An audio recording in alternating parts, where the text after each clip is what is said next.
We are live for Super Bowl IV of the CKFL, everyone. Welcome in. Matt Kenny in the booth tonight. The Packers and the Broncos are battling for the first Super Bowl rights of CKFL. And we are here, Matt Kenny in the booth. We are here with some guests. Gentlemen, come on in. With me, we have some long-term subs. We have some people who have been around here since pretty much day one. We have Aaron Mitchell in the chat, longtime Colts fan. We have Brett Cott, longtime Pittsburgh fan. Both of them are YouTube mods. Also, one of the great people in the league, Omi, the Seattle Seahawks user. 2 out of the 3 made the playoffs. One as the Pittsburgh Steelers. The other one, Aaron, is also the GM of the Bears. Gentlemen, come on in. Thanks for having us, Matt. How's it going, guys? Hello, everyone. Thank you. Yeah, so look, guys, honestly, what's going to happen in the stream tonight is, we all know that it's pretty, gasping and, exhausting.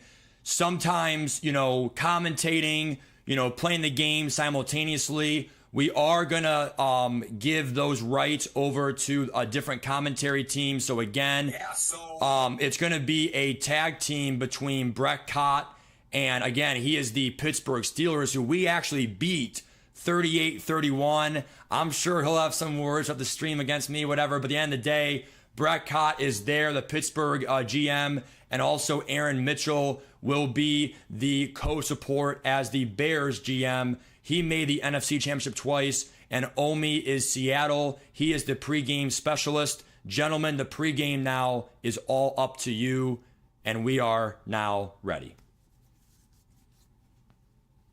Hello, yes, thank you, Coach K, for that introduction. First off, Aaron and Brett, how do you feel being the commentary team? Are you guys ready for this matchup? I always love being on call for these big games. Recently gotten the LAN going into my console, so I know this year I've gotten to commentate a lot more of my games, which I've had a lot of fun with. But it's always good being on Matt Kennedy's channel, having the opportunity to call such a big game for a Super Bowl matchup that we haven't yet seen before. The Broncos and the Packers, 2 very well-balanced teams. They balance the run and the pass. I think we got a very good matchup today. Yeah, I would say for me, I'm definitely really excited to be here. Like Brett said, being one of the people who gets to commentate is always fun. I like to commentate over my own games. Maybe, get a little bit mad here or there when things don't go your way. Typical Madden stuff like that. I would say, though, the Super Bowl is the biggest thing you could possibly commentate, whether you're playing it or whether you're not. Thank you guys for that, and I'm just going to hop in right into the first question I have. What team do you guys believe has the stylistic advantage? I mean, playmakers-wise and both sides of the ball, who do you think has the advantage? Well, on both sides of the ball, each of these teams has their strengths and weaknesses. For Denver, you got to look, obviously, Michael Penix, the superstar X-Factor quarterback, and Jalen Wright, the X-Factor running back for this matchup. They're the heart and soul for Matt Kennedy's team, and then Kyle Pitts in the passing game. But where Matt Kennedy strives is in the defensive effort, having so many defensive playmakers, Kyle Hamilton, Cooper DeJean, Kalijah Kancey, Sean Melvin. The secondary and the pass rush is A+. I think we all saw that in the AFC Championship. So I think Matt Kennedy has the edge on defense, but in terms of the offensive attack, I like what the Packers have, having Devontae Smith and Jackson Smith and Jigba, 2 really, really solid superstar receivers. Bijan Robinson, the best running back in this league, and then Zach Wilson, a solid superstar quarterback to round it out. I would say, I think advantage-wise, I would say the Broncos overall are probably the better team. I would say from a purely, schematic point of view, I think the Broncos also probably take that. But I'm not going to say that the Packers can't do it. I would say a big part of that would be Bijan Robinson. I mean, like Brett said, he's the best running back in the league at the moment. And also on defense, anyone who hasn't played Kyler, the Packers, may not know that Jalen Carter absolutely wrecks havoc. Like, that man is all over the place. And so I think it really comes down to whose defense plays better. I would say my personal bet on this, if I was a betting man, I would probably go Broncos. Thank you for that.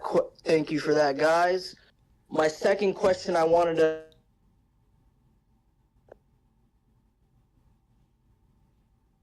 Uh-oh. Seems like we had some technical difficulties for Omi here. Sorry, I'm be back. back.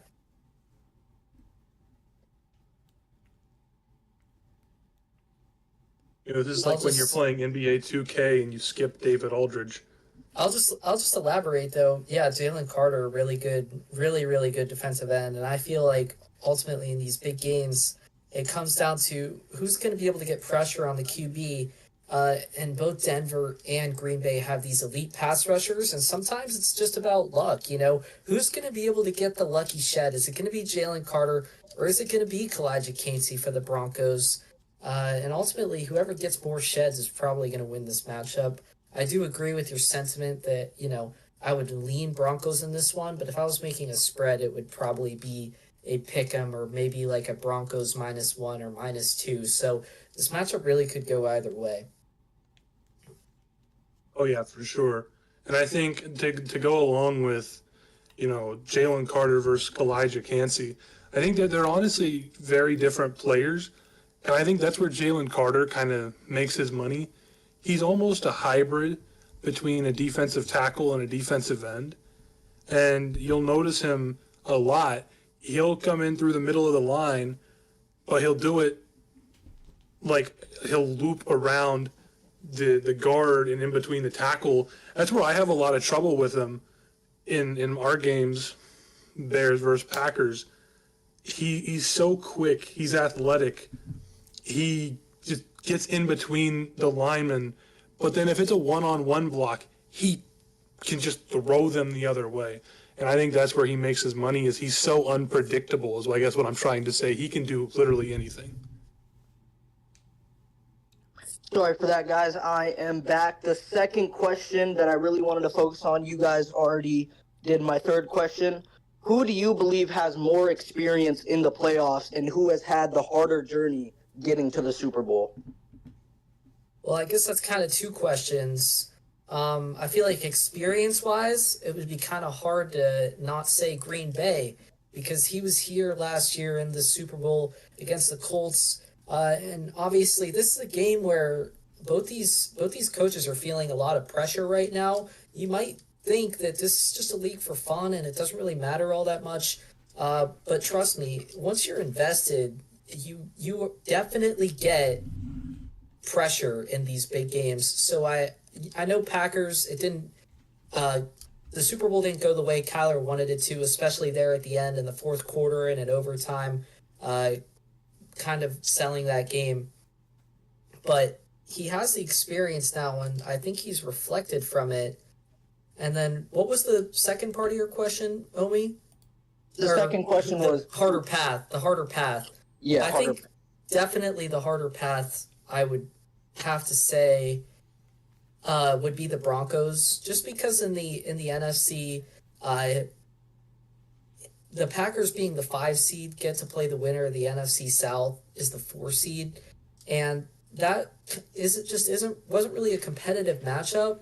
So the Packers had to play 2 really competitive games, whereas the Broncos, I would say, had to play 3 against the Bengals, my Steelers, and the Colts. Yeah, I think I would have to agree with everything that Brett said right there.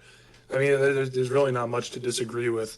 I would say that, the win against the Commanders on paper might not look like it was too competitive of a game, but I would say it was pretty impressive. The Commanders are a great player.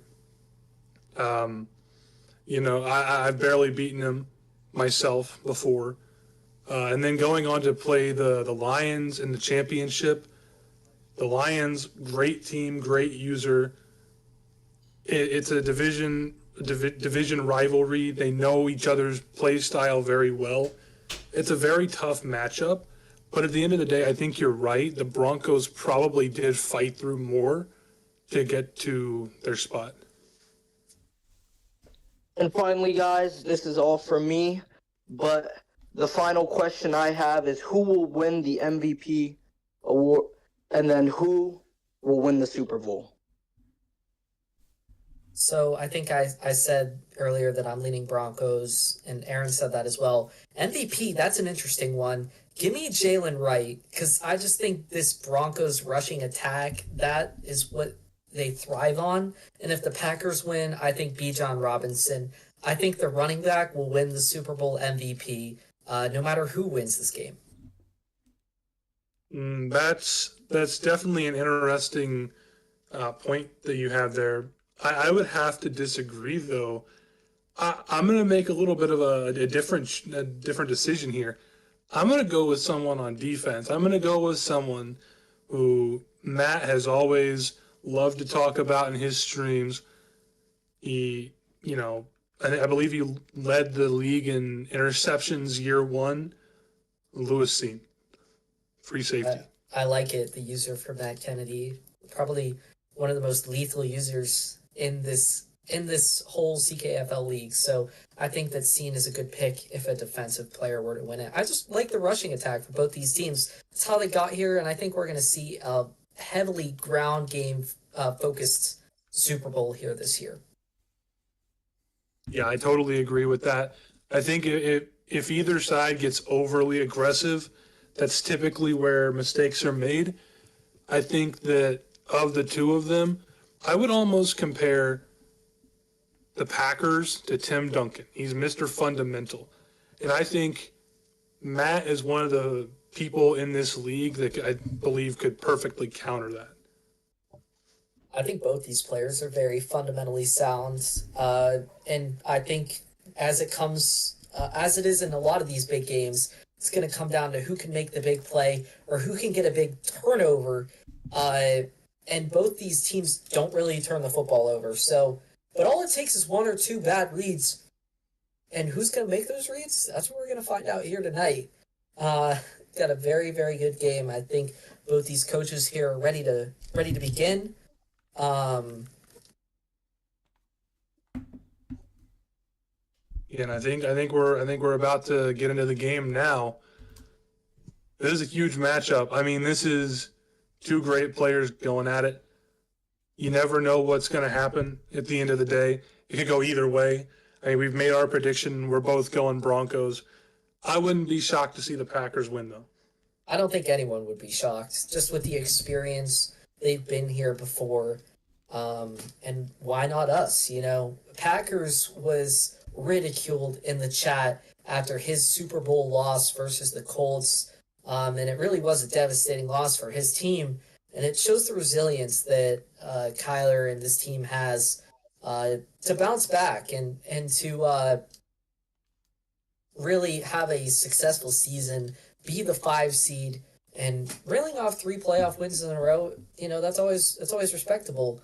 So it'll be a good game, and I know we're underway now. As they're searched up and ready to go. I'm very excited to see how this game plays out. Who's going to make the big first play, first mistake? Super Bowl 4, 2027 in the CKFL League. We are underway here at Hard Rock Stadium.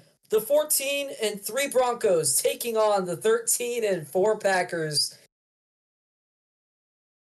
This is a beautiful stadium and a huge game. I mean, we see the Super Bowl in Miami quite a lot, it feels like, and for good reason. I think it is a very beautiful stadium. And I think both these coaches, that's one part of why Matt Kennedy was here. We see him kicking that kickoff out of the back of the end zone. I would be very surprised if we saw some kick returns here today. I know a couple years back the 49ers had a kickoff return for a touchdown.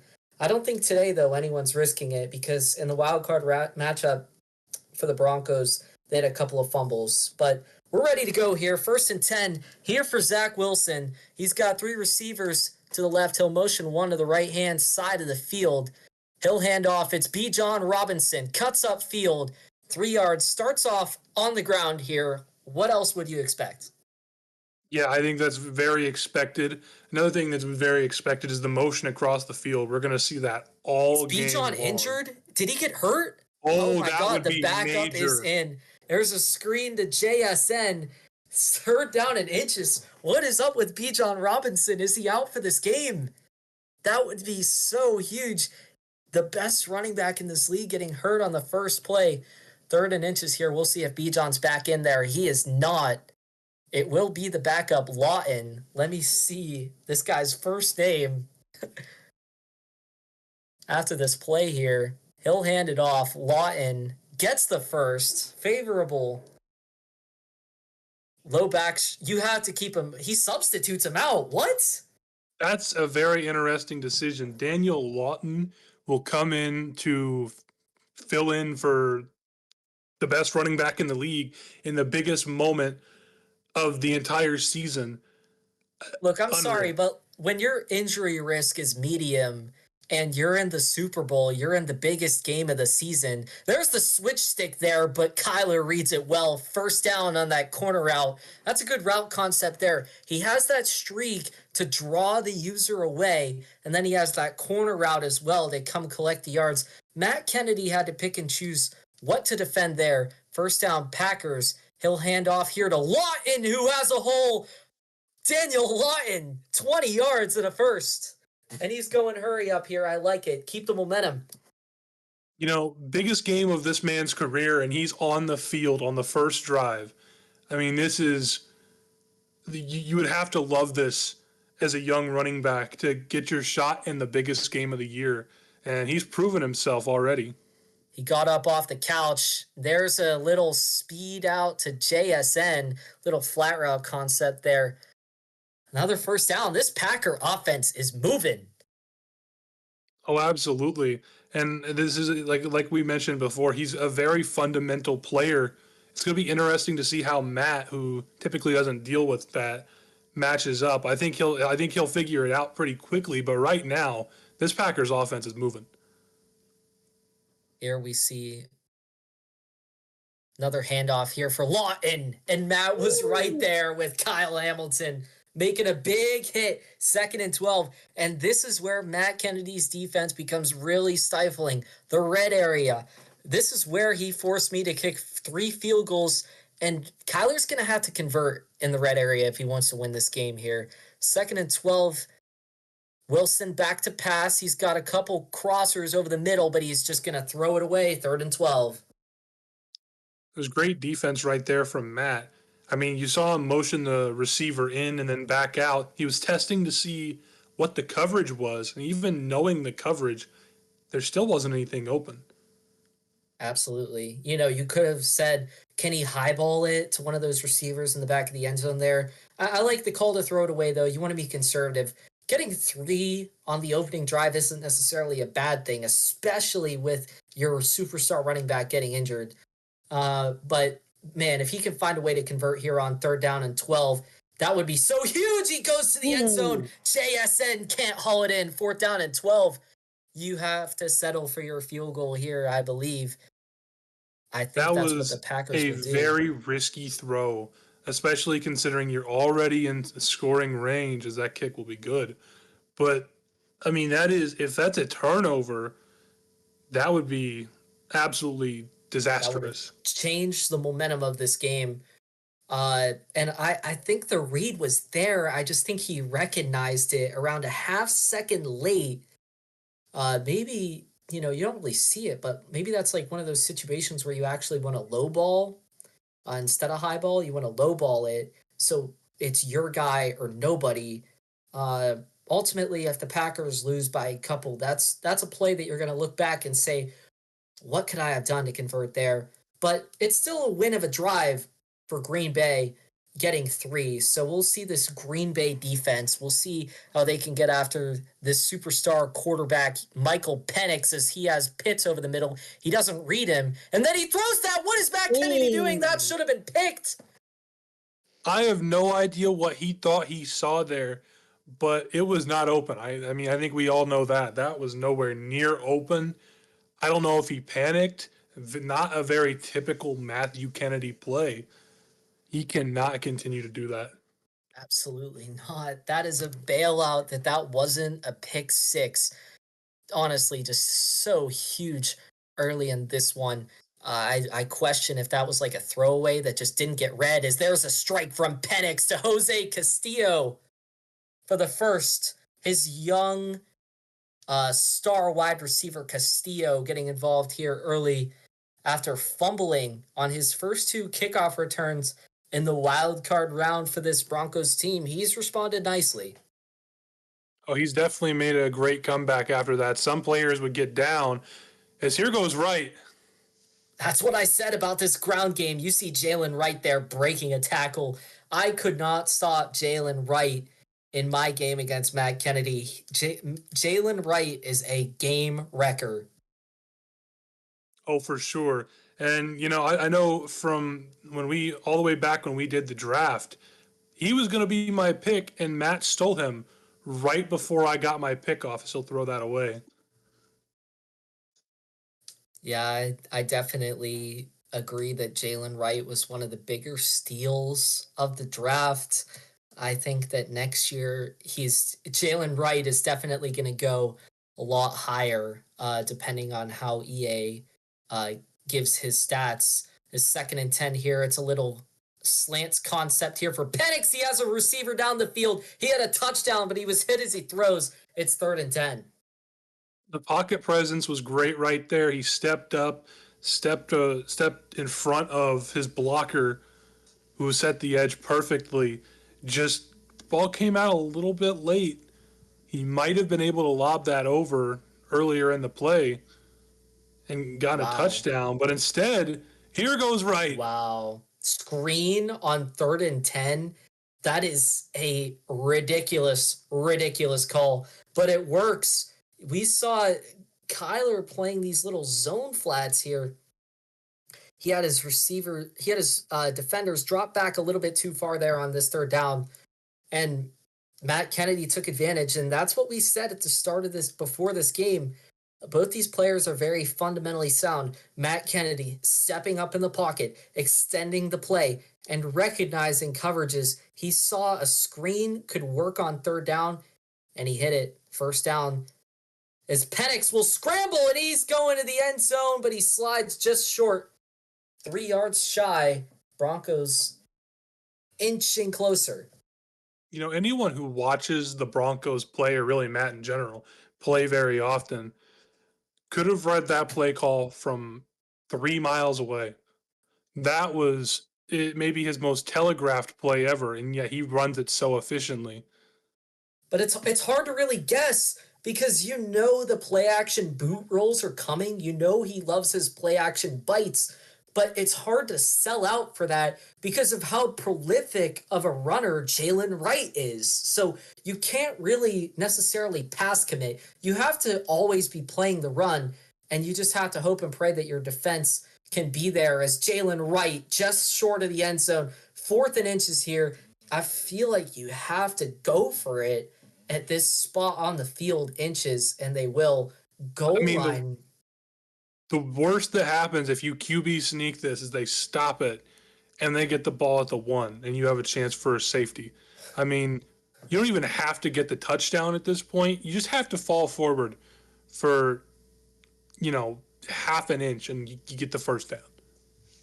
I think the decision of whether or not to run QB sneak entirely relies on the defense that Kyler comes out in, because you could run that halfback blast or halfback dive play. Matt Kennedy's not going to come out in goal line, though. He's going to come out in single back. I like this look a lot more. This is very Matt Kennedy. This could be play action, but I think it's a run play. That would be my guess. And can you get half a yard? We'll see Penix here on 4th and inches. What a big play here to start off this second quarter. 21 minutes to go here in this game. And it is a run for Jalen Wright, and he's What a stuffed. tackle. We have a Bronco injured. Let's see who that one is right there that just got hurt. Who I was that? Who believe made that tackle? it's a great question. They deserve a pay raise. You play Kyler a lot, so I figured we'll have to check back in on that later. That's a Super Bowl MVP winning play, but you're not out of harm's way yet. It's 1st and 10, and you don't have Bijan Robinson back in this game, so you really got to find a way to claw out of your own end zone as he hands it off to Lawton for a couple.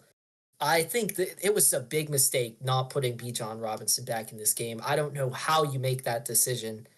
2nd and 8, he'll hit the check down Lawton, and there's the KO coming into play. 3rd and 8. Ronnie Stanley. Wow. Not able That's to return. huge. Matt has nothing but praise for Ronnie Stanley every single week. So, And that's a huge loss. I mean, yeah, I think Penix is left-handed. That's his guy. That's who he relies on to give him a clean pocket. who's the main beneficiary of this? It'll be the Packers superstar Latu, the outside linebacker edge rusher. If I'm Kyler, I'm saying, how can I? By the way, that great conversion there on 3rd down to move the sticks. That's absolutely huge. But It is. I'm going into my depth chart and I'm making sure that Latu is the one that's going to be able to attack that backup tackle. As we'll see him hand off Lawton once more, getting 7. Oh, this. Can you imagine the scenes if Lawton goes out and wins Super Bowl MVP? This Discord would go nuclear. And man, oh man. You got to wonder if that happens, does Robinson potentially go on the block? I doubt it. No way Robinson's getting traded. Robinson is his rock, but it's next man up. This is the NFL. Nothing's ever a guarantee as he'll hand off to his 3rd string guy, Huffman. Seems like a bit of a committee here in Green Bay with no Bijan for now. 3rd and inches, and wow, there's already 5 minutes to go in this half. Each team has had the ball one time. And if you're the Packers and you can rely on your ground game, this very easily could turn into the last drive of the half or like the second to last drive. You got to really start thinking about the clock. And it's the 3rd drive of the game, and that's what makes this Packers team so lethal. He'll hand off to Lawton for the 1st. I'm sure going into halftime, I'm sure they'll try to get Robinson back into the game for the second half. It's just like we've said before, it's strange. I mean, even like the first drive of the game, I mean, he's still got to play. Absolutely. 1st and 10 here. He'll hit JSN for the 1st. Just looking at the stats here on Lawton, 23 years old, 79 overall, 90 speed. He's young. This is a quality backup here for the Packers, and he's really played well today. So we'll see what he can do the rest of this game. Here he goes back to this corner route streak concept, and it's there once more, but Wilson misfires. Overthrow there, 2nd and 10. Yeah, that's not the kind of mistake you want to see out of your superstar franchise quarterback in such a big moment. I mean, there's 3 minutes left before the half. I mean, if they don't get a 1st down now, that could be a game changer. It's Lawton up the middle. Wow. 9 yards, 9.5, setting up inches, and already we're going to be under 3 minutes. Zach Wilson, though, obviously acquired in the offseason, traded from the Super Bowl winning Colts. The Colts go a bit younger. They get 99 throw power Jake Hyder, the AutoGen player. They sent Wilson off here to Green Bay, and Wilson's played well. He's been a game manager for them all year.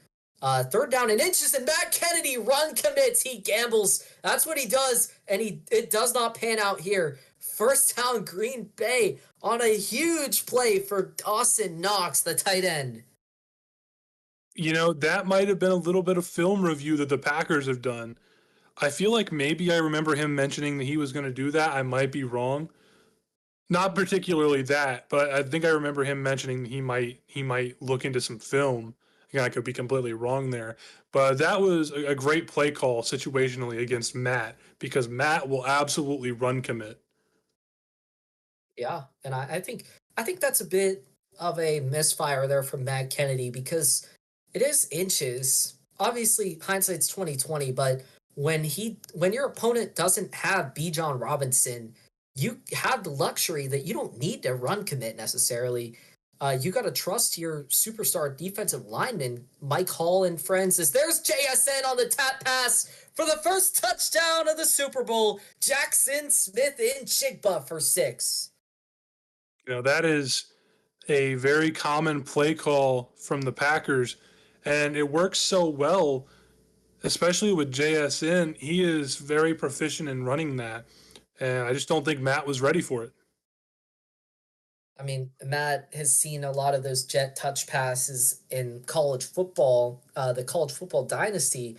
Obviously, a lot more popular of a play call in that game, given how powerful jet passes are in that. But Madden, very far in between. It's not really a commonly ran play. And that's what makes it powerful for the Packers there. Not really set up to defend a jet touch pass. And now if you're the Broncos, it's 10-0.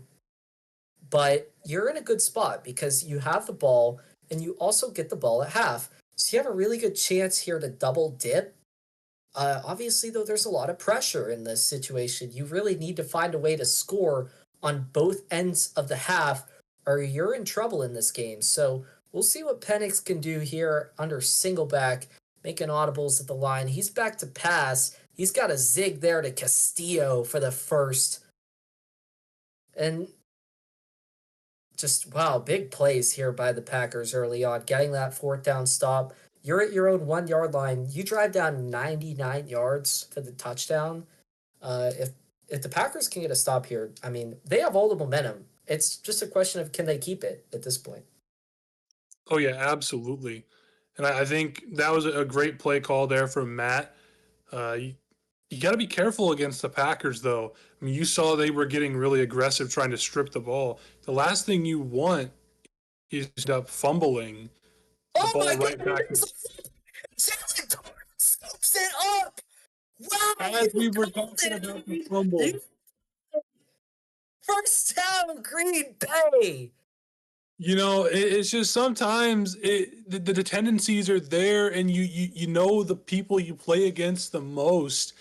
And I don't think Matt was prepared for the ball to go flying out of Michael Penix's hands. Now, geez, you talk about momentum, and you have a really good opportunity as there's a handoff to Lawton, and I think that's smart. You want this to be the last drive of the half. The Broncos know that, so they call timeout. I would run the ball again here. Uh, worst case scenario, you go into the half up 13-0, but man, if you go into the half up 17-0 and you make Matt Kennedy one-dimensional, you're in a really good spot when you don't have to worry about Jalen Wright nearly as much. As on 2nd and 6 here, he'll hit his check down Lawton, and he makes a move, almost gets a first, it's inches, and we'll see. Does Matt Kennedy run commit? Does Packers does Kyler go back to that RPO? It seems like that's what he's leaning towards. Sometimes you got to be careful against him because sometimes he'll hit you with a triple option. He'll pitch it out to the right. For DeGene! What a play by DeGene!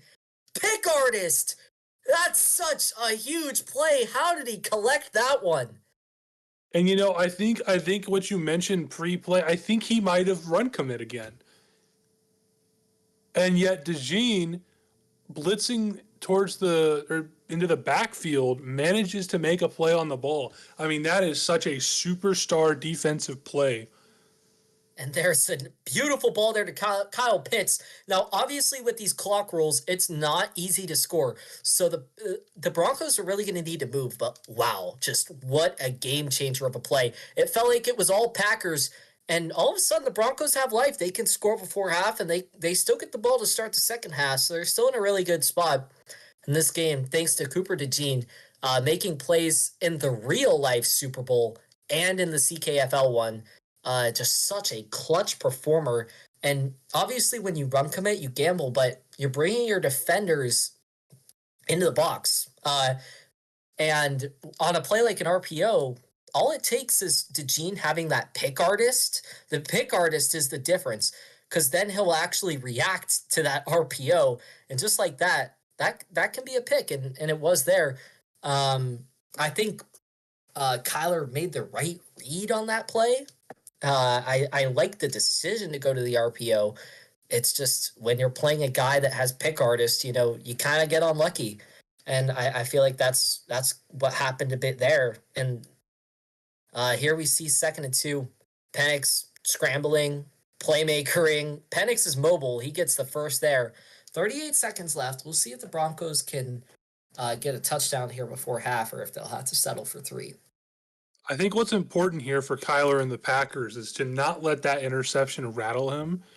We saw him overthink it last year where he threw his interception in overtime. Granted, that was a little bit less of a we can come back from that type of situation, but he was overthinking it in that moment, he said. You don't want to end up overthinking something else and having that cost you the game.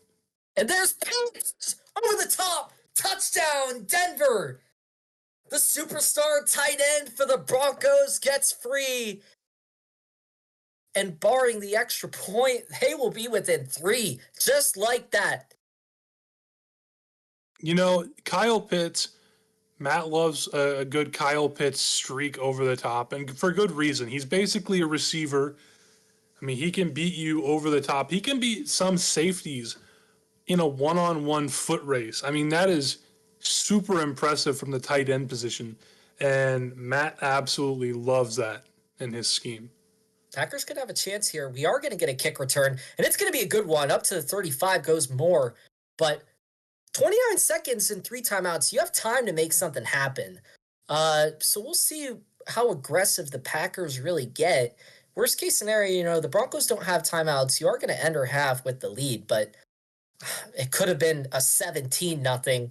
And just like that, it's 10-7 instead of 17-0, and that's just a huge play. Packers is going to go back to this corner route streak concept, and it seems like Matt Kennedy adjusted to that. He'll check it down to Lawton. Timeout Packers. He collects 9, though. A serviceable gain. It's interesting to see that, he really, at least for the play design, he didn't have any checkdowns. Now, granted, he got the ball out quick. He made the right read. But if he doesn't get that ball out quick and he gets blitzed, where's he going to put that ball? And we see Kyler goes away from the corner out there, and he's got the tight end, Knox, making another huge play here in this one for the Packers. First down on that streak. The tight ends get open. Tight ends just get open in this game. It doesn't matter who they are. Like, nobody's saying that Dawson Knox is an elite tight end, but they just get open in Madden, and everyone knows that, and that's why they're so powerful in this league. I'm sitting here chuckling as you're talking about that because I know someone who shares that sentiment very well, and it may or may not be myself. That's maybe who I got it from. 2nd and 2. Packers have a timeout. They're going to take their 3. And I think that this is the wrong play because I feel like he could have thrown that ball away and maybe gotten a few more chances. And I felt like he had a chance there at the end zone. It would have been a risky throw, so I don't mind not necessarily taking that. But he could have threw it out of bounds or ran a few more plays, potentially got out of bounds. It's 13-7, though, so the Packers won the half. Getting a field goal there at the end of the half is huge. That's huge. To get the momentum back in your favor, you turn the football over. Cooper DeJean makes a huge pick. The Broncos then march down the field. They get a touchdown there to Pitts. For you to be able to respond and put 3 on the board, and we'll see if Bijan Robinson is back out here for the second half. I feel like he has to be. And if he's not, then it emphasizes the mistake that Kyler made by saying, yeah, we can just keep the backup in. So we'll see. We'll see what happens. But the Broncos are going to get the ball first here as the kickoff goes through the back of the end zone. I think you got to think, and I think he might be going to check on Robinson now, which does appear he should be starting this half. I think you gotta wonder with how great his backup played in the first half, all things considered, how much better could the Packers' offense have looked with Bijan in the game? Right? I don't know how much better because I feel like Lawton did everything that he was asked to do. I don't really know what Bijan could have done. Obviously, having Tank is huge, but Matt Kennedy is a very, very smart player, and he's played against a lot of Tank in this league. So I feel like Matt Kennedy, it goes with more of the cut sticks on those tackles. There's Jalen Carter making the play there on Jalen Wright. There's inside stuff actually working in this game. Wow. I think it's something about the way that where he lines up in the formation. He typically sheds from outside to in, unless he lines up at DT, in which case you might be kind of screwed depending on if you block your running back or not. Penix tries to hit the check down Castillo, and it's knocked away 3rd and 14 here for Denver. But yeah, you see how he lines up Jalen Carter. He kind of splits the guard and the center. So that kind of provided him an opportunity, and we'll see. You see how he does that same thing for the viewers at home.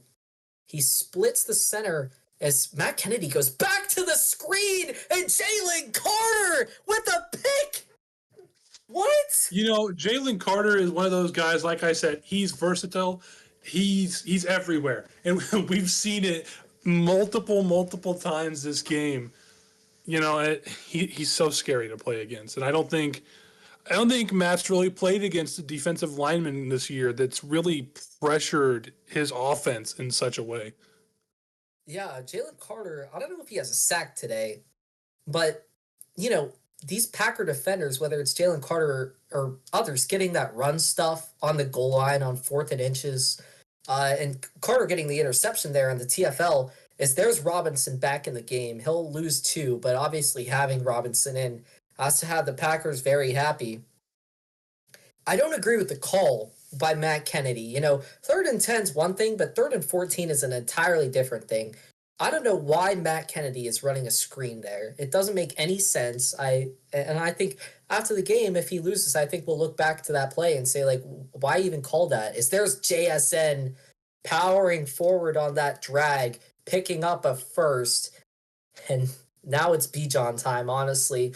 And we know he loves those little power options, speed options. We'll see if he goes to them here in the red zone.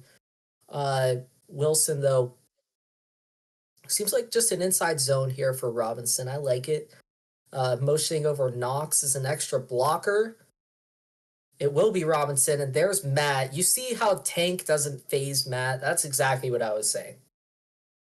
And we've got a man down for the Broncos. It might have been Nick Bonito. Bonito, big part. I mean, not one of the key defenders for this Broncos team, but definitely a guy that, Matt Kennedy relies on to make plays when they're needed. So we'll see how that affects the rest of this one. The 2nd and goal, Kyler sets up a nice little levels concept. I like it. Motions over the receiver to the right-hand side to block as there's Wilson to scramble, and he's out of bounds, forced out. 3rd down and goal. If I'm Kyler right there, I would consider throwing that away. I don't know if I want my quarterback taking that hit. I agree. The last thing you want to do is get your quarterback injured. I know your Bears had to deal with Jalen Hurts going down in the regular season week 17. You never know what might cause an injury. As he checks it down to Robinson there, 4th and goal. This is a big decision. Mike Hall, the star defensive tackle here for the Broncos, going down. I feel like he'll have to keep Hall in, though. It wasn't like he's out for the game. Matt Kennedy had the choice. And I agree. It's so tempting to go for it, but it's the difference between a 1-possession game and a 2-possession game. And in a game like this, where your defense has been balling out, you take your field goal and you're happy that you're up by 2 scores. I definitely agree with you on that one.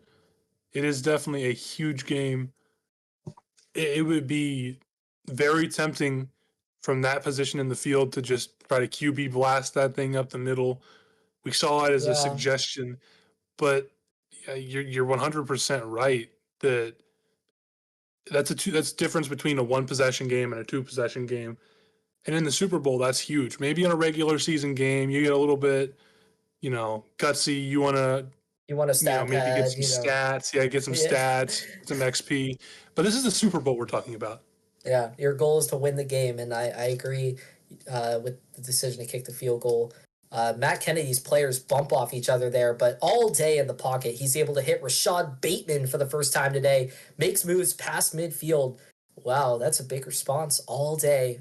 But here we need to see this pressure for the Packers get home. They weren't able to there. He'll hit Bateman once more on that quick out. Big hit stick there. Ball does not pop free, though. Uh, Good start I'm here not for the Bronco offense. I'm not sure if you saw Jalen Carter on the first play of this drive, but he lined up in his typical spot, and he ended up containing on the edge by the end of the play. Maybe one of the strangest pass rushes I've ever seen. I did not notice it. All I noticed was that the pressure was not getting home. It kind of does there. It forces Penix out of the pocket as he has to throw it away. Set up a big 3rd down and 4. And this is must convert here for the Broncos. With 7-minute quarters, there's 10 minutes to go in this game. You have plenty of time, but you need to put points on the board here, or else this game can fall out of hand. It will be a quick out route there to Tucker, his first catch today. Matt Kennedy, very well known for using these no-name receivers and bringing them to greatness, and that's what Tucker and Bateman have done on this drive. I think that might have been a lack of knowledge of the Broncos scheme. I mean, that's such a common throw by Matthew Kennedy. It's kind of shocking to see that not get guarded. And there's Jalen Carter. You see what Kyler did though. He set up the QB spy. He said, "We're not going to let Penix step up in the pocket. I'm going to set a spy." And he was there, and Matt Kennedy tried to cut to the outside, and he couldn't because Jalen Carter was so good. 2nd down and 11 here, 9 minutes to go. 2 in the corner. The quarter. Wheel route there for right, bagged by the user. Matt Kennedy has the flat open. He does see it. It's Castillo, and he's got a first. He just barely slipped by that open field tackle and he stayed in bounds. That is a great play by Castillo. That's where he makes his money. And he definitely faltered a little bit at the beginning of the wild card round, but he has definitely gotten right back into his groove. I was wondering if Matt Kennedy was going to see that, and of course he was. And wow, how is that thrown away? That's what I hate sometimes about this game is stuff gets thrown away or incomplete that should be a sack or a fumble, and that happened there. That's a big bailout for Matt Kennedy. Oh yes, absolutely. And I think one, the fact that the ball got out, but two, I mean, who's that pass intended for? That's grounding. Exactly, and it happens all the time in this game. All the time. You go watch a Steelers game, and it happens 5 times a game. Oh So yeah, absolutely. um, I just you just want your pressure to get home, and I guess that's I don't know what it you obviously have more information about what the Packers do adjustments wise, but I feel like their guys are always getting home. They're finding a way to complete the sack when they're in close. 3rd and 5 here. We'll see what Penix can do. He's back to pass, and he's got that little comeback concept. He's able to hit Castillo. Big first down there for Denver. I think a big part of the Packers pass rush is that he sets up these very intricately designed blitzes that they kind of just go anywhere but where you would expect. And I think that's where he gets a lot of his sacks. Is Jalen Wright going to score the touchdown there? That's huge for the Broncos. Yeah, and I feel like you go for 2. I would go for 2 in this situation, and that's what Matt Kennedy is going to do. You want to make it a 1-point game. Why do you make it a 1-point game? If the Packers score a touchdown, he needs a 2-point conversion to make it a one-score game, but Wright, nothing new in there. That's okay. You're still only 3 points behind. If you hold the Packers to 3 or less, you're still in business. So Matt Kennedy trusts his defense to get a stop. I like the call. Obviously, big by Jalen Wright getting into the end zone there for my Super Bowl MVP pick. He probably needs to collect another one to be in contention, but it's a big start for my gamble. I picked my Super Bowl MVP based off of who I thought was going to win. But if I was going to pick one for both teams, I think I would have gone with Jalen Carter.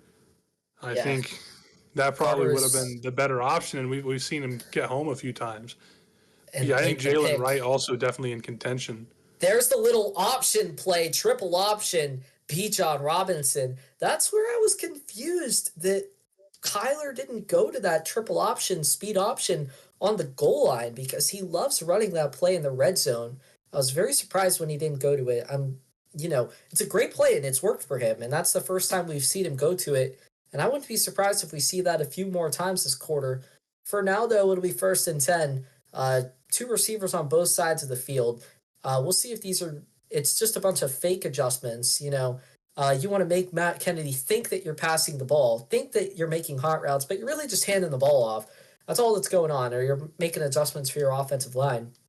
I might have just seen Robinson hurt again. I could be wrong, but he looked like he might have been grabbing his head. Okay, maybe he's not. You're capping, bro. Robinson. Apparently, I am capping. Okay.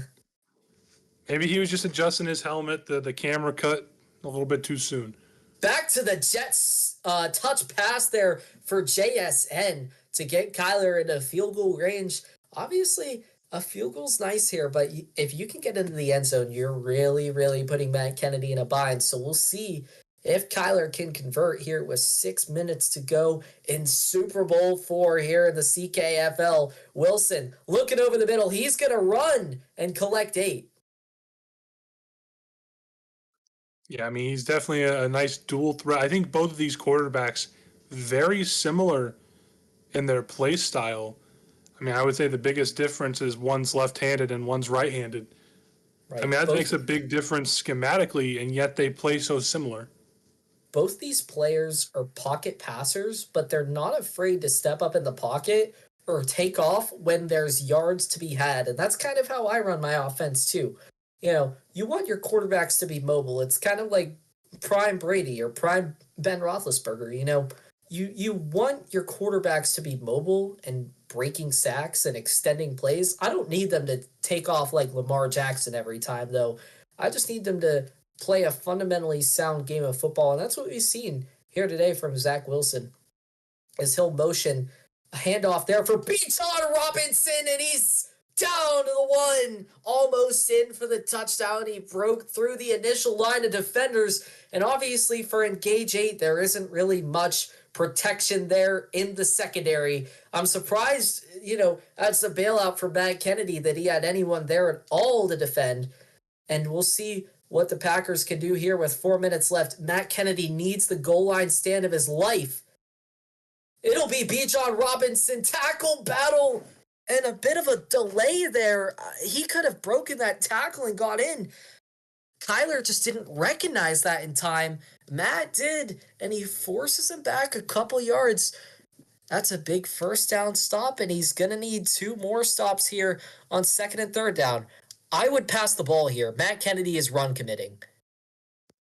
I normally would agree, touchdown. but I think, and then he does get in the end zone there. I mean, but I think honestly, getting tackled on that last play, and the play before that as well, that burns some clock. That is the game within the game. The clock is ticking, and that's huge. Obviously, let's remind the users, we have the clock rules in this league. You're not allowed to intentionally chew clock until there is under 3 minutes in either half, or you are up by 17 plus. So neither of these teams are in a position where they can chew clock, but getting tackled with the Excel clock does burn around 25 seconds per play. So that's around a minute extra that the Packers burned. And to get in there for the touchdown, you make it a 2-score game. Denver's going to be passing the rest of the way. They have 3 timeouts, so they have plenty of time, but they're going to need to find someone deep. Penix back to pass here on first down. He'll check it down to Jalen Wright, who's got a first. It will be no huddle here for Penix. Yeah, I mean, I was very expected. I think I would have been a little bit concerned if he didn't go no huddle. Absolutely. Kyle Pitts almost got open. Man, he had all day, but this Packers defense so fundamentally sound that nobody got open anyway. And you're going to be at around 2 minutes and 40 seconds left when you call hike. You really need to find a way to get to the other side of the field and score with around 1:30 left with all 3 of your timeouts here. If you're Denver, that should be the goal. He goes to slants. And wow, that's a dart there by Penix to find Bateman and get out of bounds. And the biggest third down of this game, you need to convert. You have 2 downs. Obviously, you're not punting on 4th. You have 2 downs, though. You need to find a way to move the sticks. Absolutely, and I think the quicker that you get this snap off, the better. It's out of bounds. It doesn't matter. But I guess right. I'm sorry. For the adjustments could matter, as he does find Castillo to get the first. Matt Kennedy's going to be able to get 1 or 2 more plays here off before the 2-minute warning. On the 34-yard line, he'll go with the quick out route. Rashad Bateman tackled in bounds. That's huge. We're going to be at the warning. Huge. Not the greatest pass there from Penix. He's throwing it to his opposite. He's throwing cross body. I mean, if that pass is a little bit out in front of Bateman, that could be the difference. Absolutely. If that pass is thrown by a right-handed quarterback, does Bateman get out of bounds there? That's why people like right-handed quarterbacks in this game. It doesn't really matter what side of the field they're throwing to. It's the same either way, as Penix is back to pass here on 3rd down, and Jalen Wright down to the 1-yard line. No huddle here for Denver. Penix trying to get this snap off. Back to pass once more, and Castillo can't hang on. But this is right. A little bit of a fortunate circumstance there for Matt. I mean, that ball almost fell into the defense's lap. This is right where you want to be, though, if you're Denver. If you remember what I said, you need to score with 1:30 left. And you can do that if you can punch the ball in. This is a pass. I would be, wow, he really ran the ball there. That is a ridiculous play call. You need to put the ball in the air because worst case scenario, the clock stops. And now with the Excel clock, there's 25 seconds off the clock just like that. 12 seconds left. He gets it off. It's play action here. And it's out of bounds. I thought that was in bounds, a field goal. But that was one of those throws that it really should have been either an interception or a touchdown, and it was neither. I would go for it here. I would go for it. Why? Because you need to kick this ball off. You need to get a stop. Now Matt Kennedy basically needs to get it onside, and I don't like that. If you score on 4th down, you're comfortable kicking the ball off, and you can get the ball back with like 25-ish seconds, and you can get your team in a field goal range, as that's going to be a flag. Packers recover it anyway. Basically, the Packers, they're getting the ball in their opponent's 38. They're already in field goal range. I would have went for it on 4th down. If you don't get it, that's the gamble you take, but you need a touchdown and a field goal. And Matt Kennedy, obviously such a good coach, clock manager, all of the above, but I disagree with that decision there. We'll see, though. He can get a stop, and he can get this ball back with some time, and he could get a Hail Mary. I've seen crazier things. Last year, Kyler mismanaged the clock, and he didn't take a field goal that would have put him in the lead, was because he was not comfortable kicking that long of a field goal. We will see. I mean, this could work out for Matt if Kyler's still not comfortable taking a long field goal. It's 3rd down and 8 with 40 seconds left. I mean, we got to see what happens, but we've seen Kyler in this situation before. You see Kyler this time he doesn't choke. you know he's not comfortable because he just passed there on second down. And I think passing it there is a ridiculous call as Robinson will get stuffed. Timeout Denver, and it's going to be a 53-yard attempt here for the Packers. And I mean, you just got to trust your kicking game that you can get through the posts and practically end this one. It's going to be up, and it is good. Wow, he hit it perfectly. And that's, I mean, now you need a miracle if you're Denver. That's a huge, huge kick. And I'm sure the Packers feel a bit of relief after last year, and he could have kicked the field goal in that same situation. And what a game the Packers have played today. You see the adjustments to the coverage. He's playing as far back as he can. Absolutely. I mean, the Denver Broncos are basically reliant on hitting a Hail Mary, getting an onside kick, and then hitting another one. So, you know, I don't know what Matt Kennedy's doing. Bateman tackled in bounds. This game is over. Horrible. I don't know why. Horrible coaching. You know, Matt Kennedy played a very smart postseason, but today I just think that his decisions haven't been top notch. And in the Super Bowl, that's what you need. It's about coaching. It's about who's going to be able to convert in the big moments. And what changed this game to me is Penix will fire on the last play, and it'll be picked off by Evans. As this game's over, the Super Bowl is back in the NFC, and the Packers win it. What a game. It wasn't the offensive slugfest. It was the defense. And like I was saying, the big play that changed this game was the stop on 4th down and inches for the Packers and the 99-yard drive by that quarterback, Zach Wilson, that followed. Congrats to the Packers, and we'll see who the game awards as the Super Bowl MVP. I think it would have to be Jalen Carter, though, in my opinion, based on how he wrecked that game. Absolutely. I don't think they're handing out the Super Bowl MVP. I know they have a menu for it after the game. And I know we have Matt Kennedy and the DC here playing the music. And an interesting game. And I feel like there will be a lot to discuss in the stream and in the lobby chat afterwards. And I know the Colts are probably saying a lot about how he predicted it and he knew Matt would choke. There's going to be a lot of talking shit, as there always is in this league.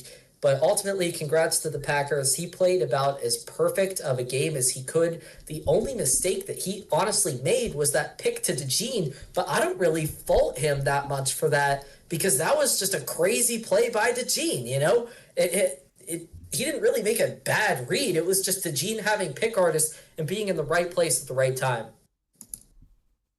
I believe the Super Bowl MVP should be awarded in the news section.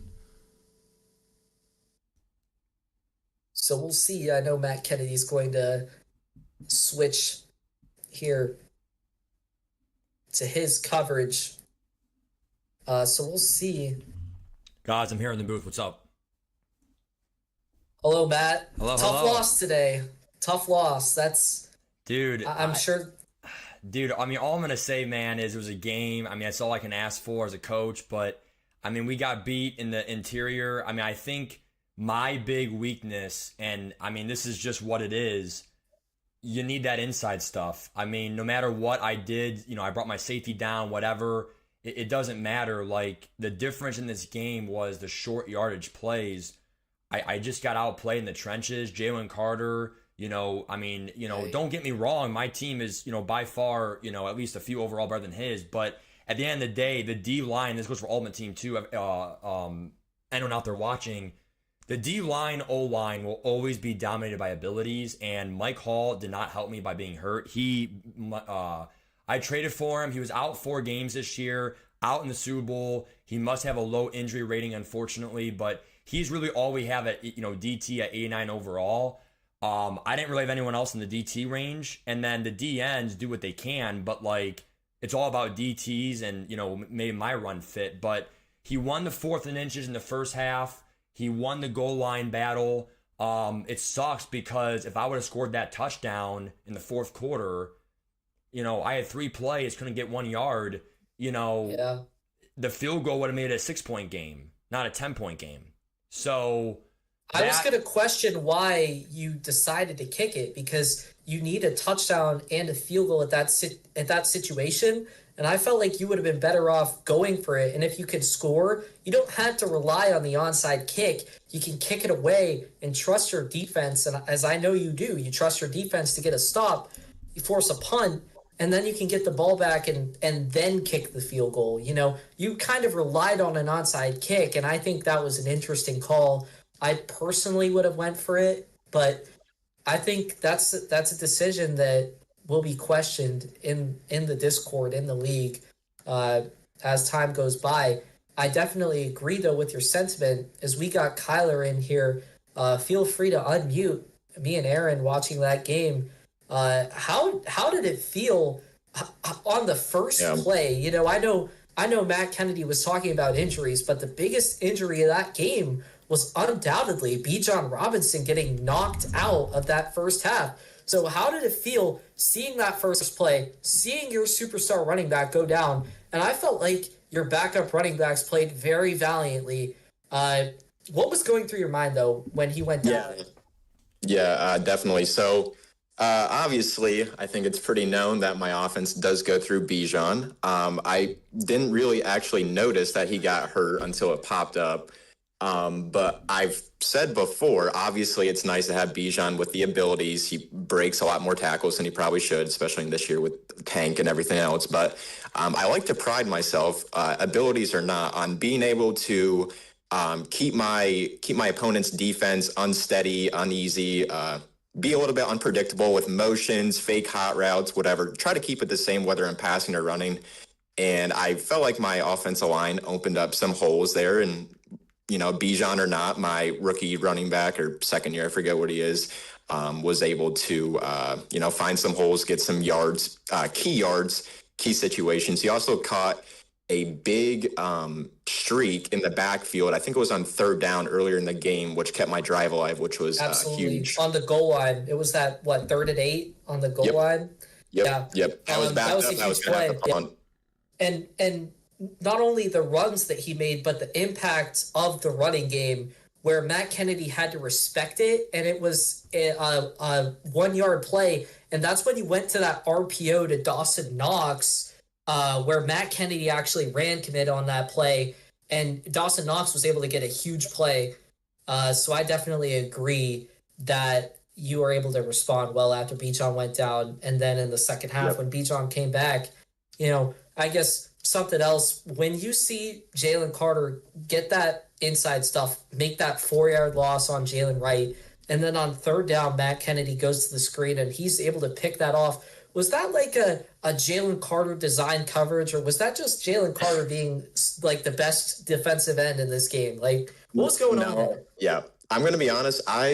I've gotten interceptions on the D-line before, like where a quarterback throws out of a sack and you get in the air, something like that, or you put your outside linebacker in a spy or something like that. But that's the first time I've ever had a D-lineman rushing the passer just jump the screen. That's never happened before. I definitely got lucky with some animations early on. He ran the screen earlier in the game.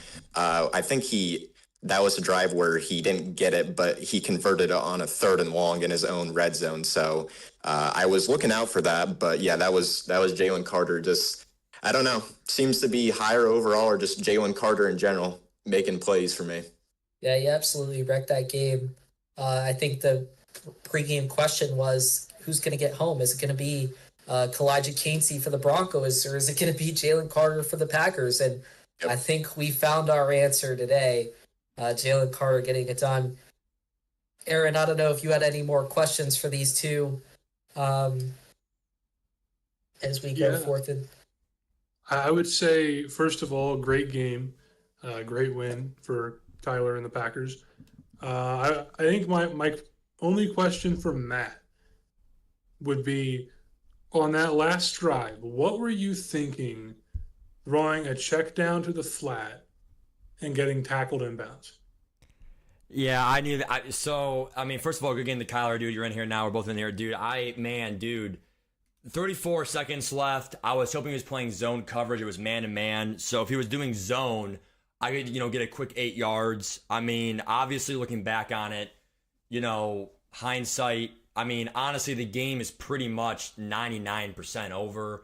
Anything in bounds, the game's over. The only way to win that game is you work down the sidelines, get a Tucker field goal from like 60 plus and hurry, and then get an onside kick and then a Hail Mary down by 10. But like, I was trying to just use the sidelines because if you don't do any you could look at maybe like drags or whatever. But like, if he was in prevent or zone, that underneath would have been open for a free 9 yards. And I think he did a touchback on the kickoff. So if you get, 9-10 yards right there in a speed out, I'm already 20 yards away from a Tucker field goal. So that's why 99 kicker Tucker, we are going to sim here soon for the regressions and the retirements and also dev downs. But I mean, honestly, bro, Kyler played, I would say, at least 90+% a perfect game. We played pretty good, but good's not going to cut it in a Super Bowl. I mean, he made almost every throw, no blind reads. And also, we did hold on to the ball too long. But the reason why was I was trying to playmaker some guys downfield. But the problem is, I would say at least 4 or 5 plays, we just took sacks or thought of a sacks, or I scrambled away for like a 2-yard gain. I was trying to extend the play to get that big play because I knew it was possible with the second layer being gone. But the problem is, I just needed that extra second. I didn't have it. I mean, honestly, Kyler, your front four winning the game, dude. I mean, the secondary, there were open holes, but I did not take all the first open reads. I got a little bit greedy, trying to get the 20+ yard plays. And I think the game tone got away from me a little bit. Also, the most underrated drive was the play before half when you got that field goal to go from up by 3 to up by 6. So that was a big play there, guys.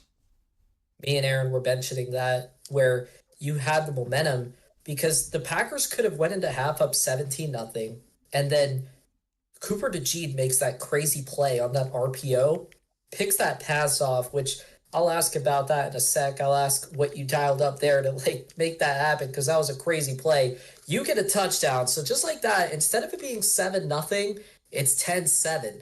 And then the Packers' ability to lock in and respond and get a field goal before half honestly changed the game.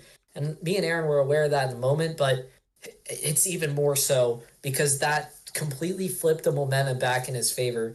But yeah, let's talk about Cooper DeJean. Was that a run commit and DeJean just reacted to it with pick artist, or was that a man coverage assignment? Well, the thing that I'll teach you guys about the game is when you run commit, the reason why it's so overpowered sometimes is first of all, if they beat the run and you ran commit, you at least know you did your job, right? But the corners crash down, and sometimes the ball will go over their head because they're so locked in on the running back and the game can't process it fast enough. Other times they do react. They're in the trajectory in the flat.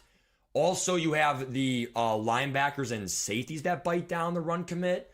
So any middle slant, middle drag, or flat route hypothetically should be picked or at least incomplete.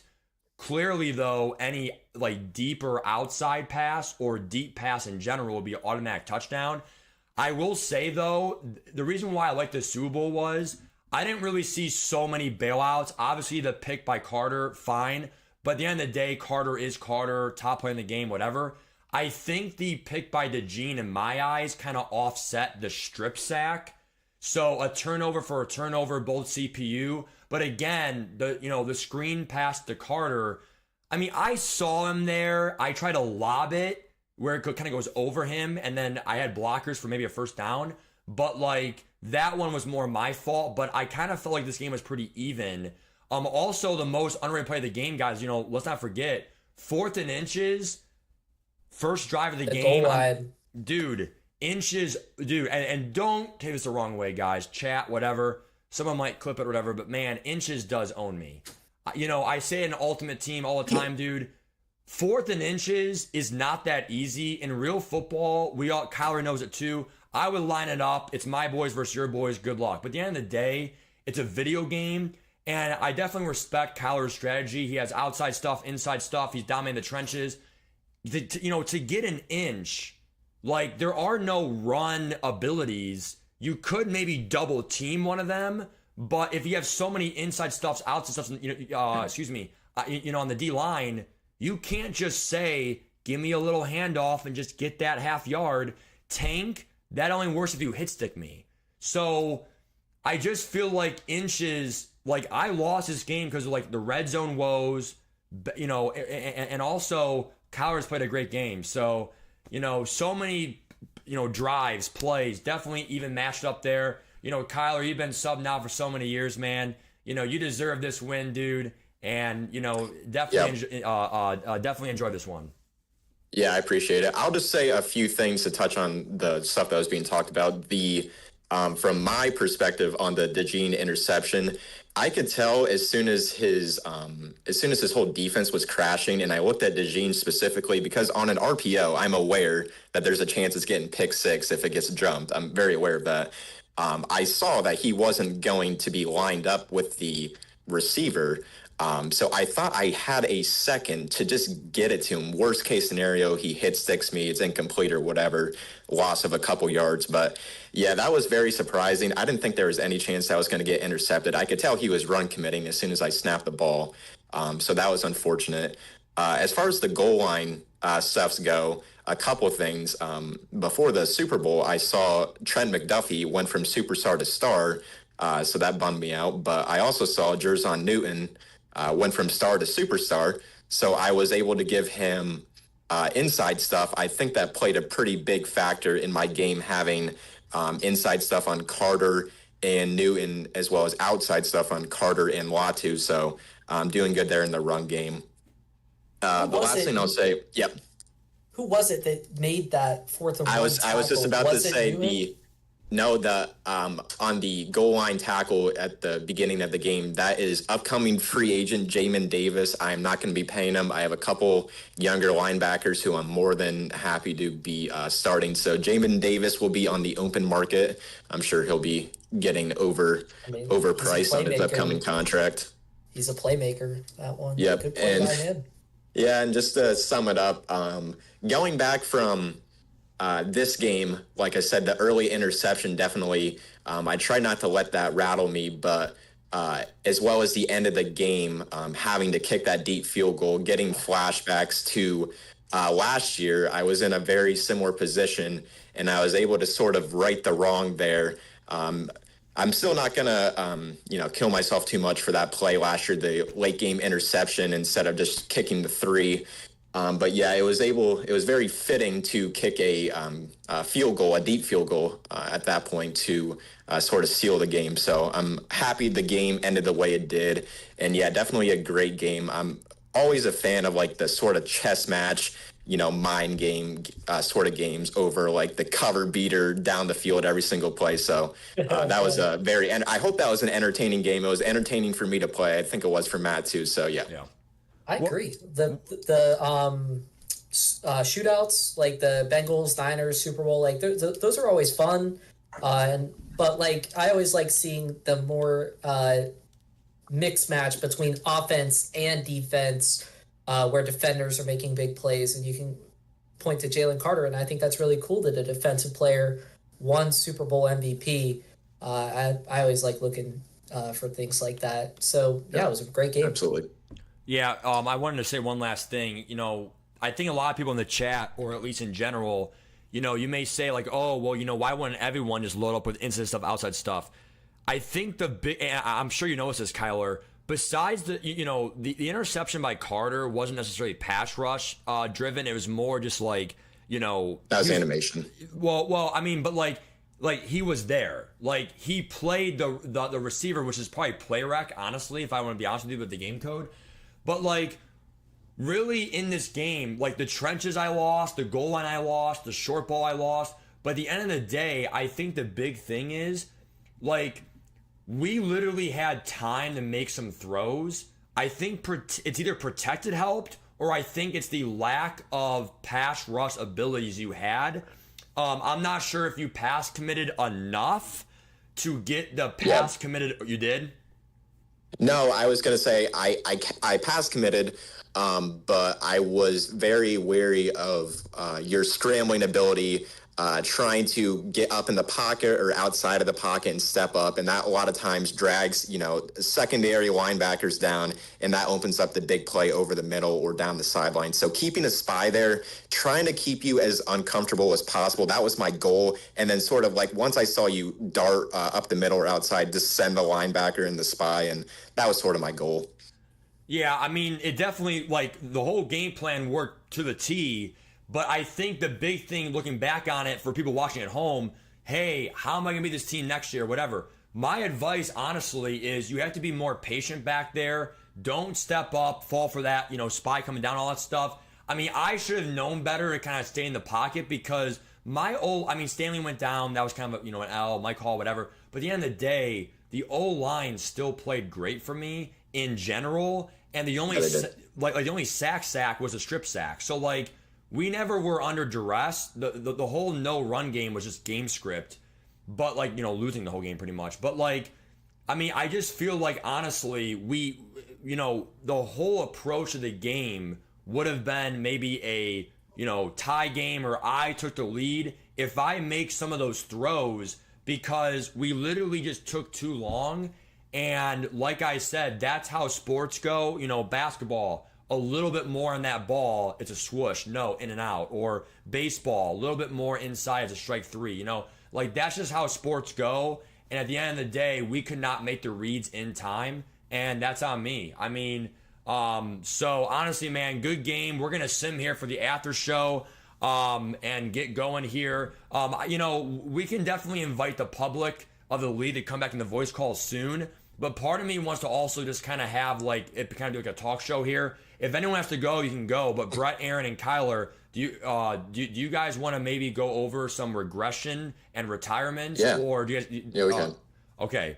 Yeah, So, I'd be happy to. I'm still streaming. Right? Am I able to? Can I end my stream? Yeah, Or you guys can still end- on? you can end right your now. I don't know what was.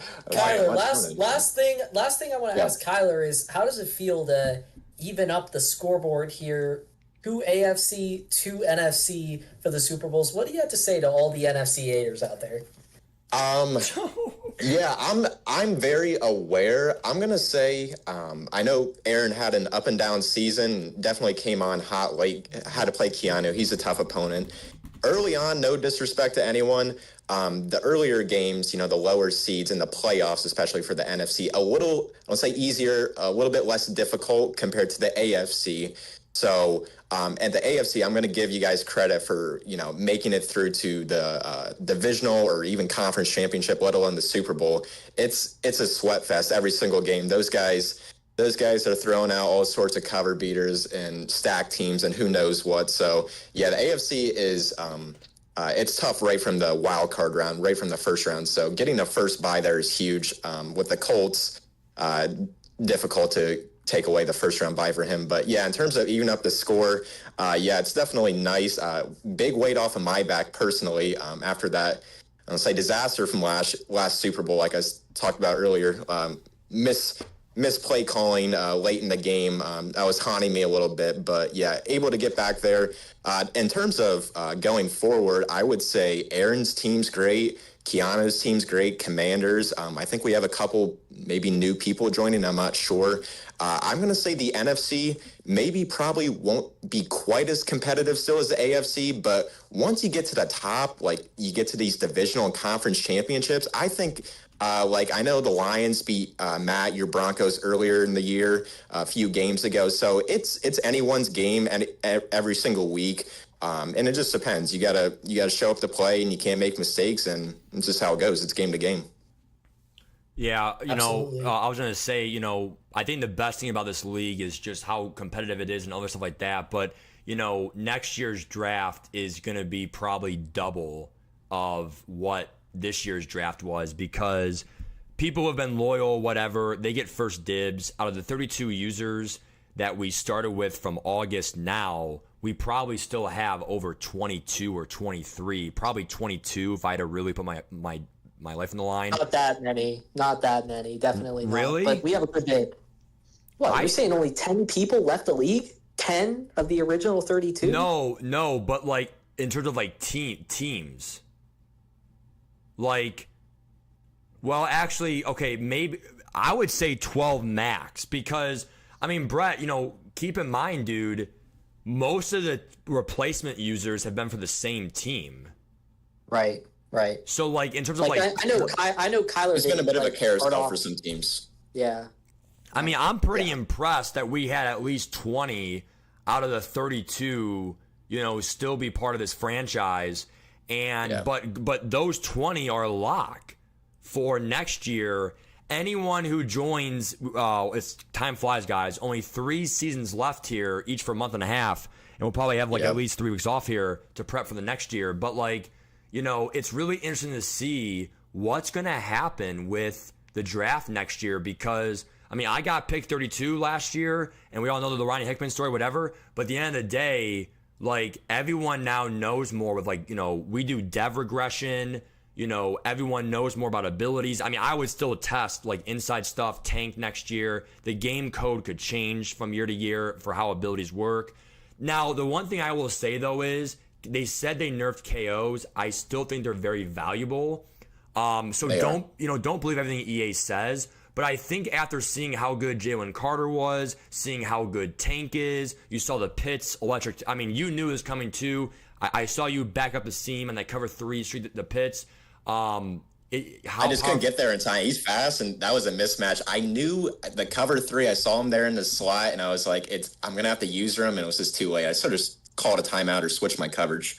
Yeah, I mean, tight ends are overpowered. Bauer's going to go early next year. Pitts, I don't know, man. He had a mid or below year. He may still be star dev, but I find it hard to believe he'll still be 6'6" and fast. He will. So, but yeah, we're going to sim here. But anyway, so we all know those spots are going to go fast for next year. But at the end of the day, fantasy draft is king. We literally drafted very young, but literally it pays off. But, because right now we're the highest overall team in the league. But the last thing I'll say before we sim here is, again, what makes these online franchises great is, cool, draft young, get abilities, whatever. Well, everyone's doing the same thing. So you may have a formula, okay, draft young, draft abilities, draft these, great, speed guys, whatever. Well, everyone's doing the same thing. So it's a lot different than a CPU franchise.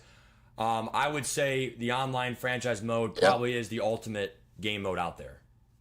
Yeah, definitely I was just going to say some strategy involved there, like you're talking about drafting young that pays off in these later years. Everyone's upgrading, but also strategy with drafting some of those older guys, high overall X factors who are going to go down, eventually regress. But if people are in a win now sort of mode, they might be willing to overpay with draft picks and other young players if they felt like they had a good season or they are in the middle of a good season. So it's going to be a lot of strategy in that regards.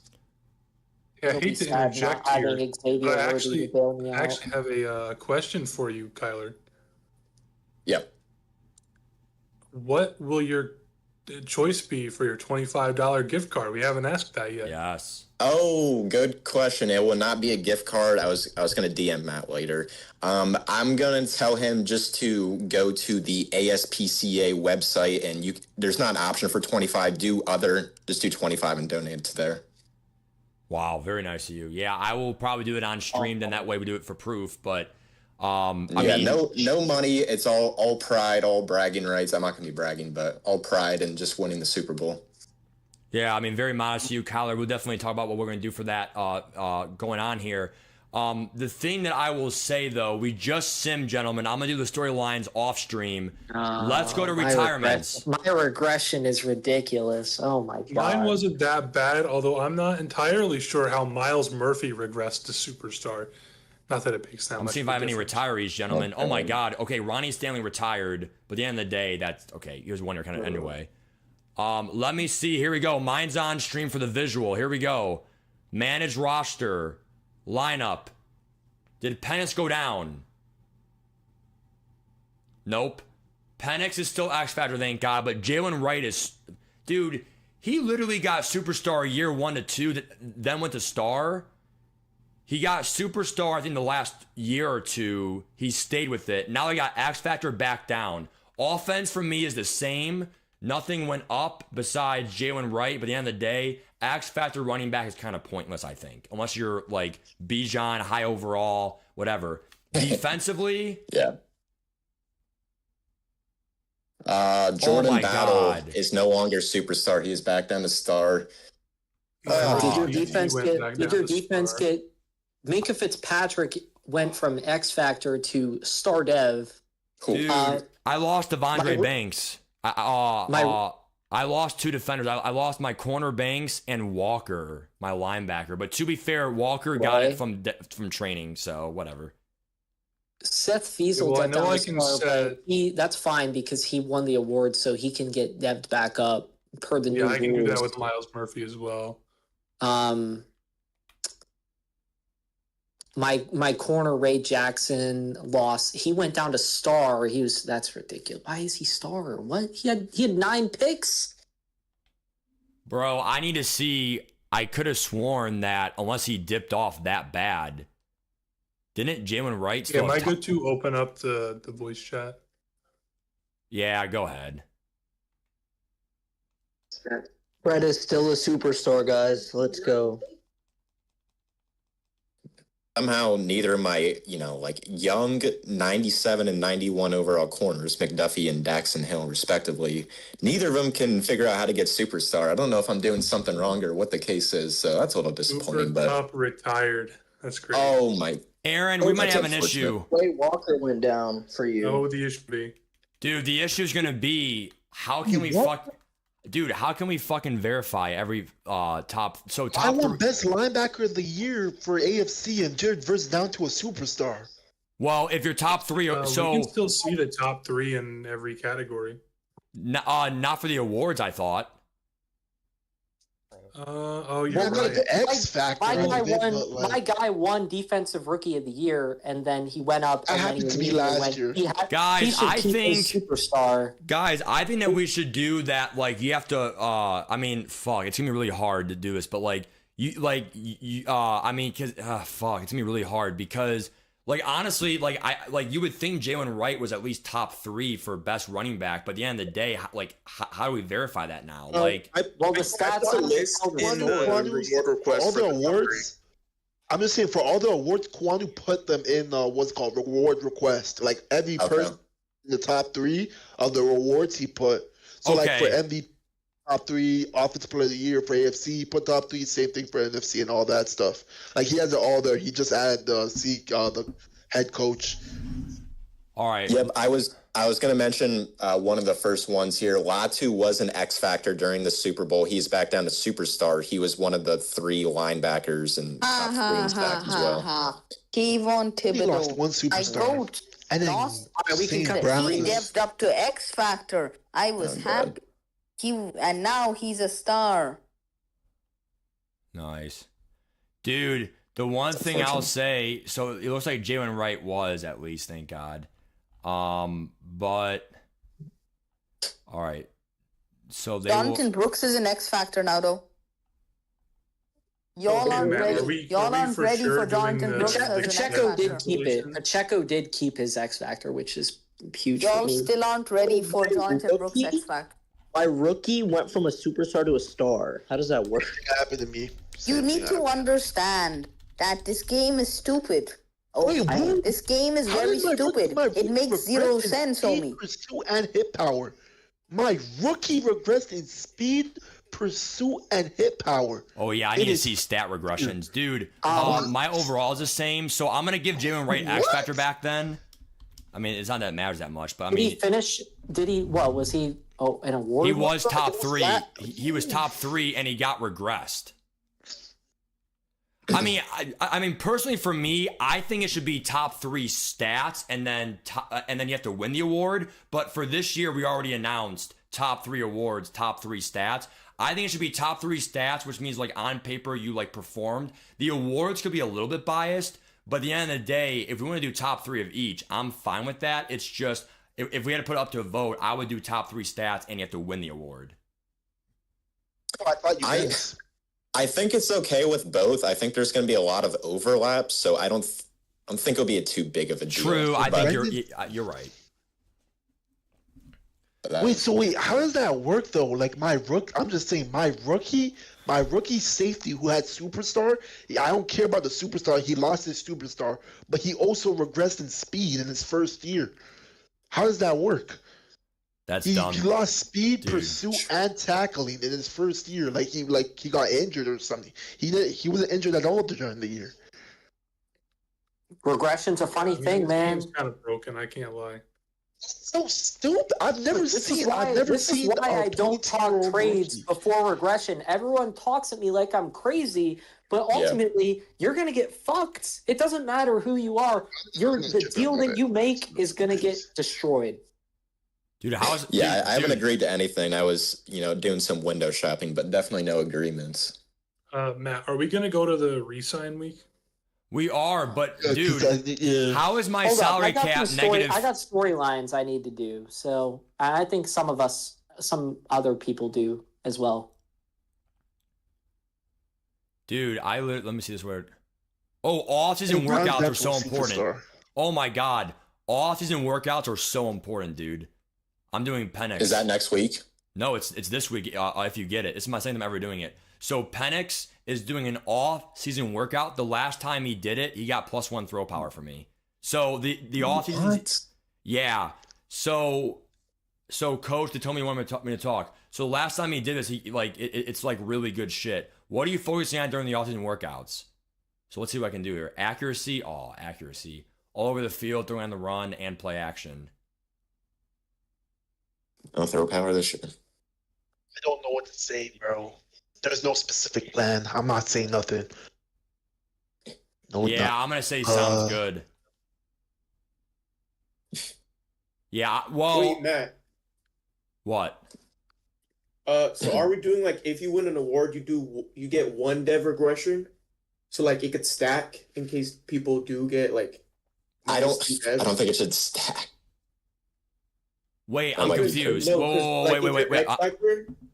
No, so if you are a top 3 award or a top 3 whatever, you are going to get what you had last year back in your original form because you performed a top 3 in the league. We don't think that a top 3 in the league should be on the downward trends of, oh no, I dev regressed. Here's the problem though. We should make a rule though, to where if you're above 32 or something, it's null and void, because we can't be having the X Factor guy that's never dead. Because there has to be. So this is why this is kind of like the pilot year, because we're all doing we're testing things.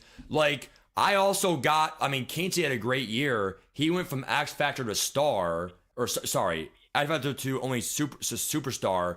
So he regressed, had a pretty good year. Quay Walker had a great year. He had, I think, two picks in whatever.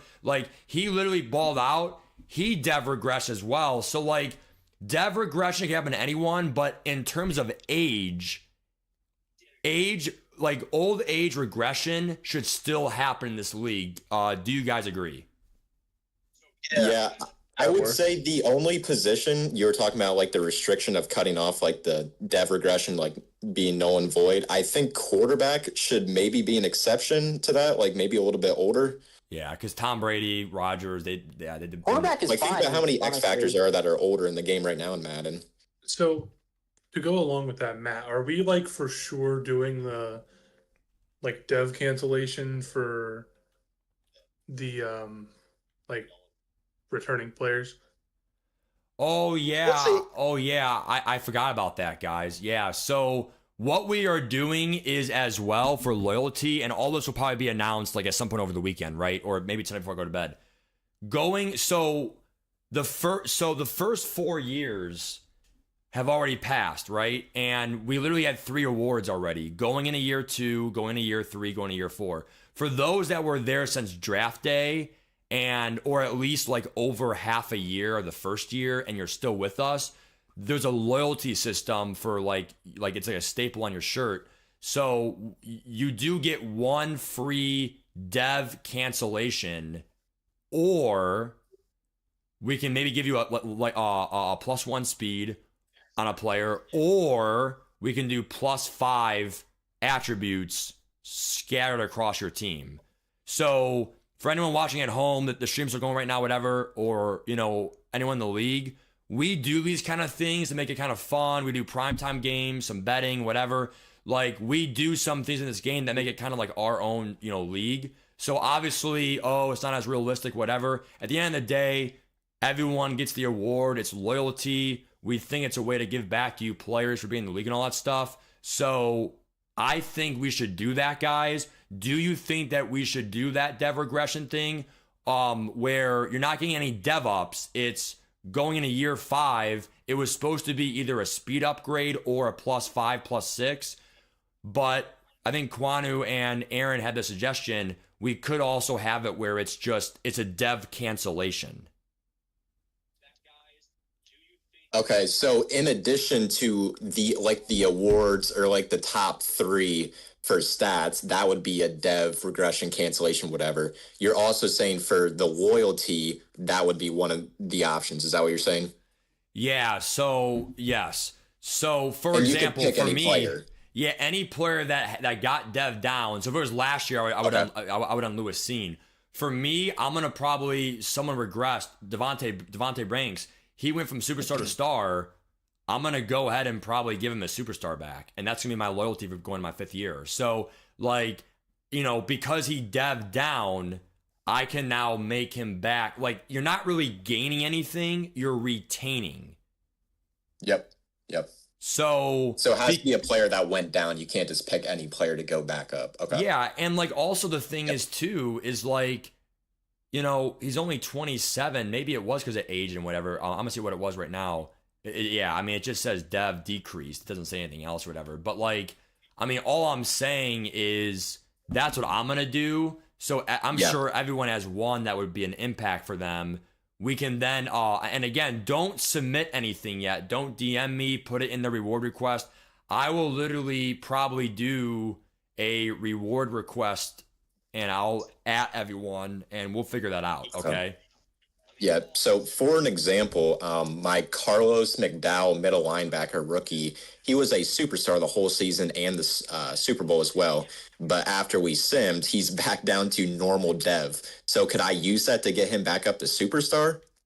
Yeah, even if you lose 2... what he originally was before he lost it. So it had to be hit, and we will see proof in the card. The card should say -2 devs. Okay, yeah, let me look. It should be that. Yeah, the card, the progression history, is that what it is? Yeah, it should say -2. Yeah, you went minus normal dev, minus star dev right around there. Okay. Yeah, so that's pretty much what it'll show proof. So for me right now, I'll do mine on stream here. Jalen Wright was top 3 awards, so I'm going to edit him here. And obviously, Aaron and Kwanu, I probably will need your help throughout the whole weekend to get everyone's out there. But just go ahead and check mark. And, I'll put, let me go to, I think it's player traits. So he will go to X Factor because he literally got it from the award. So I'm going to edit him here. Yep. So this is also for the players who won awards, correct? Like if you won best linebacker in the AFC or best DB in the AFC or stuff like that, correct? Or Okay. Yeah, so my question, gentlemen, is I think the goal was to have the NFL draft Sunday night and not too late. Yep.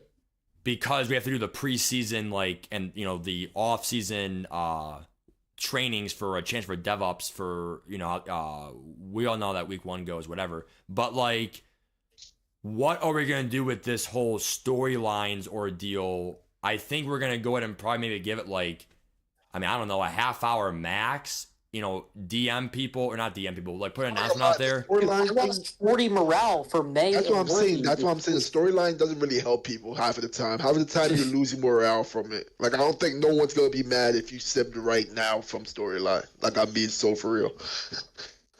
Yeah, it didn't help me.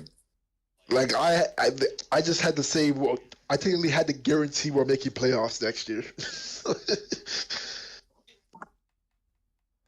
I mean, I'm good to sim. My board popped. Ooh, my board popped. I know who's like elite. Okay, hold up. My draft board popped. Oh my god. All right, I'm gonna formally really quick. I'm gonna formally end the YouTube stream. We appreciate all the viewers out there that are not part of the league. Give franchise a chance out there, guys. This is pretty much it for now. We will see you guys definitely throughout the year next year for season 5.